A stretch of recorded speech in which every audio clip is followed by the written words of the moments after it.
Hey everyone, CTNtechnologynews here, today doing a rumor video on Apple's iWatch, which disappointingly will probably not be released at the September 10th event in a couple days. Now, the first reports concerning Apple's plans on releasing a smartwatch surfaced back in February of 2013. The first real bits of concrete evidence that Apple was actually considering building the iWatch emerged in June, when the Cupertino-based company registered the iWatch trademark in Russia. During the same time frame, Apple reportedly filed for similar trademarks in Mexico and Japan and Taiwan. Now, the trademarking campaign continued for weeks, but last month reports indicated that Apple may face some difficulties in obtaining the rights to the moniker in certain regions, including the US, UK, and China. Apparently, a company called OMG Electronics already owns exclusive rights to the iWatch name in the US, and in China both iWatch and iWatching have been trademarked as well. Now, although the iWatch is still shrouded in a very thick layer of mystery, there's no denial that Apple is brewing something. If in fact the company intends on trademarking the name hasn't convinced some of the more skeptical people out there, then Steve Wozniak's own words may just do the trick. Apple's co-founder has recently discussed the future of Apple in Mexico City. Now, Wozniak shared many interesting ideas, such as the fact that Apple is still an innovative company, but a revolution cannot happen every year.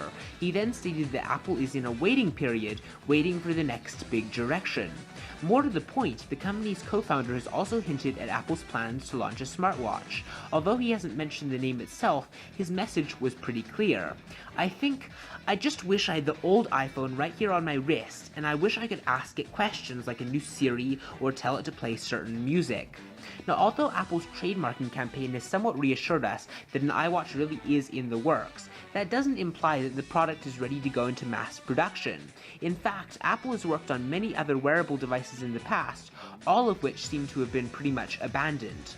Fortunately, this does not appear to be the case with the iWatch. Although previous reports have indicated that the company is facing serious engineering difficulties with the device, it also appears that Apple is ready to invest a fairly large sum of money on the project.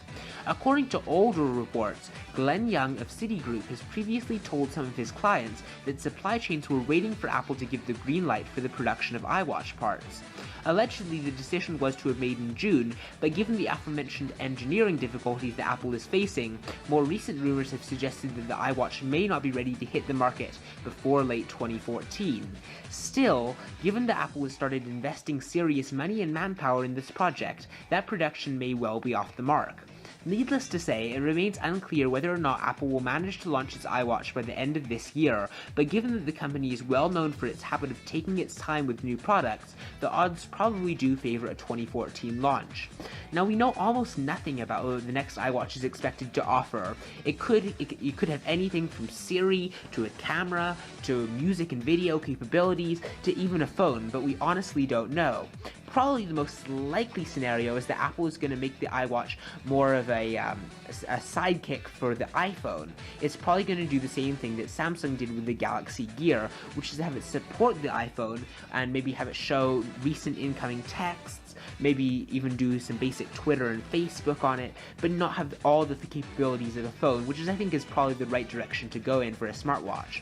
But let me know what you would like to see in an iWatch and when you would like to see an iWatch in the comments below, and thanks for watching this rumor video. Please be sure to subscribe to my channel, like this video if you enjoyed it, and also check out my Twitter page, which will be in the description below. So thanks for watching, and I'll see you next time.